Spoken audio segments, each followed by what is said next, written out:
Bonjour chers frères et sœurs, je suis Brice Dieke, votre frère en Christ.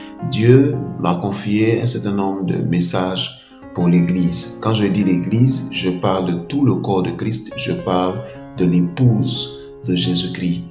Je ne suis pas prophète, je ne sais pas pourquoi c'est à moi que ces messages sont arrivés, mais je pense que je ressemble à l'âne du prophète Balaam, qui a été obligé de parler parce que la situation était critique. En effet, la situation était critique avec Balaam parce que Dieu se trouvait en face d'un prophète qui désobéissait. Que peut faire Dieu devant une situation où son prophète désobéit à son message, si ce n'est de faire parler l'âne? Que peut faire Dieu, le juste Dieu, dans une situation où tous les fondements sont renversés? Le message qui m'a été confié est en 7 points. Le troisième point, c'est les saletés de l'Église. Le Seigneur pointe aussi comme saleté dans l'Église l'orgueil. L'orgueil, c'est la marque de Satan. L'orgueil, c'est la marque de la rébellion. C'est la marque de celui-là qui a décidé de ne plus reconnaître Dieu comme son Dieu. C'est la marque de celui qui a décidé de ne plus reconnaître son frère comme l'image de Dieu. Bien-aimé, serviteur de Dieu, jeune, vieux, ce sujet te concerne. L'orgueil dans l'Église, à cause d'un petit poste, à cause d'une petite prière, à cause d'une petite guérison, à cause d'une petite révélation, d'une petite prophétie, l'orgueil vous envahit. L'orgueil nous envahit tous et nous devenons inaccessibles. Nous devenons des couteaux dans le cœur de nos frères et sœurs parce que nous devenons orgueilleux. Le Seigneur nous demande de chasser l'orgueil de notre vie. Bien-aimé, chasse l'orgueil de ta vie. Toi qui es responsable de groupe musical, accepte humblement les réprimandes de celui qui est ton responsable. Il n'y a plus de respect de la hiérarchie dans l'Église. Le Seigneur dit de ne point se regarder comme supérieur à l'autre, mais ça n'existe pas dans l'Église. Le Seigneur nous demande d'être humble envers l'autre, mais ça n'existe plus dans l'Église. Le Seigneur nous demande de nous aimer les uns les autres, mais ça n'existe plus dans l'Église. L'orgueil a pris le dessus. On veut être le monsieur je sais tout. On veut être celui par qui Dieu parle seul. On veut être celui qui seul détient les instructions. Et on donne des ordres aux uns et aux autres sans tenir compte du Saint-Esprit parce que l'orgueil nous est monté à la tête. Le Seigneur me dit de dire à l'Église de se souvenir de Saül, de se souvenir de Nebuchadnezzar. L'orgueil détruit l'Église. Et bien aimé, si tu te sens indexé, prends le temps dans la prière et le jeûne. Demande pardon à Dieu. Demande pardon à Dieu. Il se peut que l'orgueil soit devenu une seconde nature. Demande au Seigneur de t'aider et de repasser dans ta vie chaque élément, chaque événement, chaque comportement, chaque caractère, chaque action et chaque réaction de ta vie et en faire le tri. Te demander de laisser ce que tu dois laisser, énumérer ce que tu dois garder. C'est très important. La Bible dit que Dieu rejette les orgueilleux. Pourquoi est-ce que tu dois faire attention à ce sujet? Quel que soit ce que le Saint-Esprit fait au travers de toi, la Bible dit que Dieu rejette les orgueilleux. Il se peut que à ta mort, tu te retrouves être rejeté par le Saint-Esprit. Tu te retrouves être rejeté juste parce que tu as été orgueilleux. La marque des enfants de Dieu, c'est l'humilité. Accepte l'humilité. David dit, il est bon pour le jeune d'être humilié dans sa jeunesse. Accepte d'être humilié, cher jeune. Accepte d'être humilié, vieillard.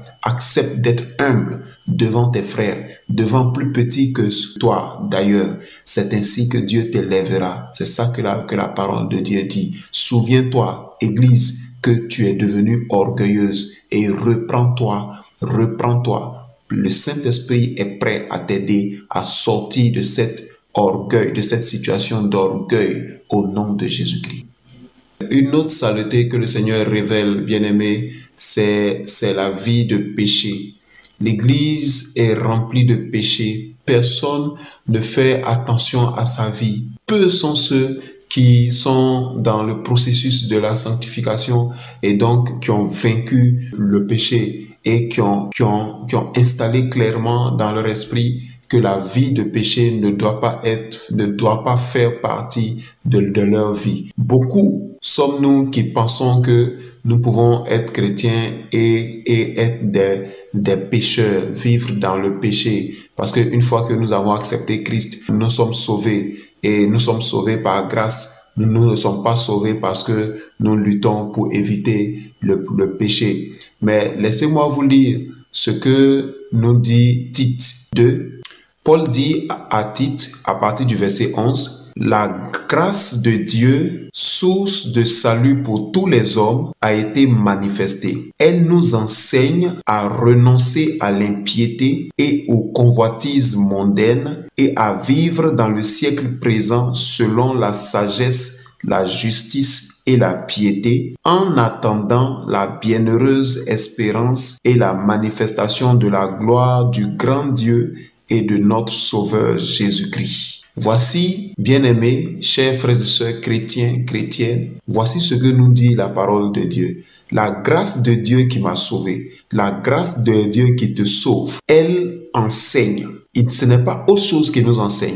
La grâce par laquelle nous sommes sauvés sans avoir payé un prix, elle nous enseigne à vivre loin des convoitises mondaines en renonçant à l'impiété, donc en évitant le péché. Bien-aimé, si tu vis dans le péché, c'est ce que ça veut dire. Si tu n'étais pas engagé à renoncer au péché jusqu'à ce que ton sang coule, si tu n'étais pas engagé à fuir le péché, à fuir l'impudicité, à fuir le vol et toutes les autres convoitises mondaines, c'est que tu n'as pas été sauvé par la grâce. Tu n'as pas été sauvé par grâce. C'est que tu n'as pas encore bénéficié de la grâce de Dieu. Parce que la grâce, lorsqu'elle vient à toi, elle t'arrache du monde, elle t'enseigne en même temps comment vivre hors des convoitises, hors de l'impiété. Mais elle ne t'arrache pas du monde en te prenant avec tous tes péchés. Non, quand elle te prend du monde, elle t'enseigne pas à pas. Et c'est un enseignement que tu dois suivre, que tu dois accepter de suivre avec la grâce du Saint-Esprit. La grâce de Dieu est là pour t'enseigner à vivre loin des convoitises de ce monde, pour t'enseigner à vivre hors de l'impiété. Et tu dois te soumettre à cet enseignement. Si tu ne t'y soumets pas, c'est que tu n'es pas sous la grâce. Donc, tu dois éviter le péché. Il n'y a pas de demi-mesure. Il n'y a pas de « on est sauvé par grâce, on part au ciel ». Toi à qui je parle, toi qui peux dire aujourd'hui, pendant que tu écoutes le message, si tu peux dire encore aujourd'hui, c'est que ce message s'adresse à toi. Si tu es sous la grâce, si tu as été sauvé par grâce, alors laisse-toi enseigner par la grâce pour sortir du péché, pour sortir de la vie du péché. Car la vie du péché est du monde duquel la grâce t'a sorti. La vie de péché ne s'accommodera pas avec la vie du ciel, car le péché a une odeur de mort. Et avec une odeur de mort, tu ne pourras pas être au ciel. Tu ne pourras pas être assis à côté de quelqu'un au ciel. Le péché vient du diable. L'idée qui te vient dans l'esprit pour te faire dire que c'est bon de pécher et que Dieu t'a déjà pardonné. Tu peux pécher, Dieu va te pardonner. C'est une idée qui vient du diable. Si la mort te trouve à l'intérieur de ce péché, comme la mort a trouvé plusieurs personnes, même des pasteurs, la mort les a trouvés à l'autel pendant qu'ils étaient en train de commettre l'impudicité. Si la mort te trouve dans le péché, tu pars directement à l'enfer. Prends conscience de ces choses et découvre le diable dans ta vie. Découvre-le. Arrête de le garder caché. Découvre-le et chasse-le. La dernière saleté sur laquelle le Seigneur met l'accent dans l'Église, c'est l'impureté de cœur. L'impureté de cœur. Il arrive, bien aimé, que certains parmi nous faisons l'effort de ne pas pécher ouvertement, de ne pas pécher physiquement. C'est-à-dire, nous pouvons aimer la femme d'autrui ou si nous sommes jeunes, ne pas être mariés là et puis aimer une fille et dans cet amour pour cette femme d'autrui ou pour cette jeune fille, nous faisons tout pour éviter d'avoir des relations sexuelles avec cette personne. Mais au fond de nous fantasmons sur cette fille, nous fantasmons sur cette femme. Nous l'invitons même, cette femme ou cette fille, nous l'invitons même à manger et pendant que nous échangeons, nous péchons intérieurement, nous péchons dans notre cœur. C'est ça l'impureté de cœur. Aujourd'hui, au milieu de la jeunesse, ce péché est répandu. De jeunes chrétiens qui savent que ils ne doivent pas commettre le péché du sexe. Alors, ce qu'ils font, c'est d'avoir du sexe en esprit. Et ils ont un copain, ils ont une copine. Hein, et pour eux, ce n'est pas de l'impudicité. Bien-aimés jeunes, c'est de l'impudicité. Chers jeunes, vous pensez que ça suffit de ne pas avoir des relations sexuelles avec sa petite amie pour ne pas être dans l'impudicité? Le fait d'avoir une petite amie à qui on pense, avec qui on espère un jour avoir des relations sexuelles, ou pendant la nuit quand vous avez votre téléphone et que vous êtes en train de parler, d'échanger des mots, tout ce que vous dites, ce que vous avez, les sentiments, qui de sentiments se transforment en fornication spirituelle, c'est de l'impureté et c'est de l'impudicité et c'est de l'impureté de cœur. Je vous dis, et l'impureté de cœur est plus dangereuse que le péché lui-même. Parce que là, devant Dieu, tu mènes une double vie. Tu essaies de montrer à tout le monde que tu n'es pas dans l'impudicité. Alors que tous les soirs, tu te retrouves au téléphone avec ta petite amie et vous fantasmez l'un sur l'autre. Si ces choses sont répandues dans l'église, ces choses sont répandues au milieu de la jeunesse, il est facilement compréhensible pourquoi la jeunesse d'aujourd'hui n'est pas remplie du Saint-Esprit. Pourquoi le Saint-Esprit ne se manifeste plus aujourd'hui comme il se manifestait dans la jeunesse d'antan.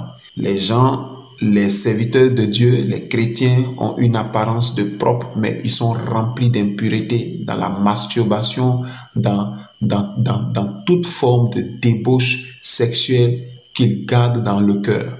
Bien-aimé, si tu ne savais pas que ces choses étaient mauvaises, que l'impureté de cœur était mauvaise, aujourd'hui je te le dis, l'impureté de cœur, ce n'est pas le péché physique. On peut se protéger de commettre le péché avec les mains, mais on garde ce péché-là dans le cœur, on le commet dans le cœur et on arrive à se satisfaire avec ce péché en esprit. Je vous rappelle l'histoire d'Abraham. Abraham qui est allé voir Abimelech et il a menti, il a dit à Abimelech que Sarah était sa sœur. Pour cela, Abimelech a pris Sarah dans sa maison comme sa femme. Et la nuit, Dieu a menacé Abimelech et le matin à son réveil, Abimelech a dit à Dieu, tu as vu, j'ai agi avec un cœur pur.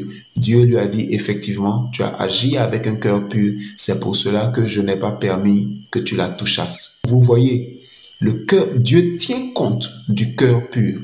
Dieu tient compte du cœur pur.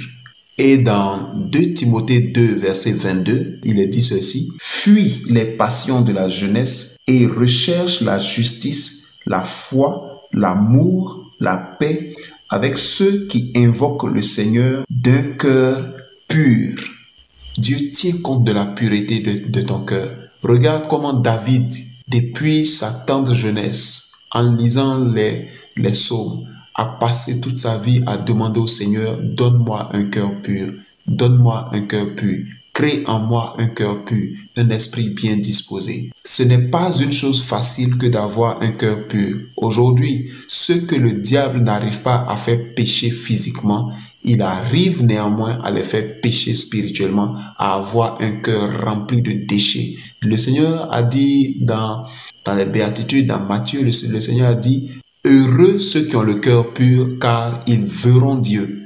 Seulement ceux qui ont le cœur pur verront Dieu. Bien-aimés, Purifie ton cœur devant le Seigneur. Purifie ton cœur. Regarde comment dans ton cœur des choses se sont empilées, des péchés et des péchés et des péchés et des péchés se sont empilés. Pour protéger ton témoignage, tu t'es réfugié à l'intérieur de ton cœur pour aimer cette femme-là qui n'est pas ta femme, la convoiter, organiser, arranger, nourrir la convoitise de la chair là, dans ton cœur, pour cette jeune fille-là, de ton amphi ou de ta maison. Tu as entretenu cette convoitise que tu as dans ton cœur pour ta collègue de service, pour ton collègue de service. C'est de l'impureté de cœur. Et ce soir, prends la décision de t'en débarrasser, car le Saint-Esprit ne peut pas loger dans ton cœur avec un cœur impur. Non, non, non. Nettoie ton cœur devant la face du Seigneur. N'écoute pas le péché, n'écoute pas la voix du diable qui te dit de garder ces choses dans ton cœur. Ce cœur-là n'entrera pas dans le paradis. Ce cœur ne verra pas Dieu.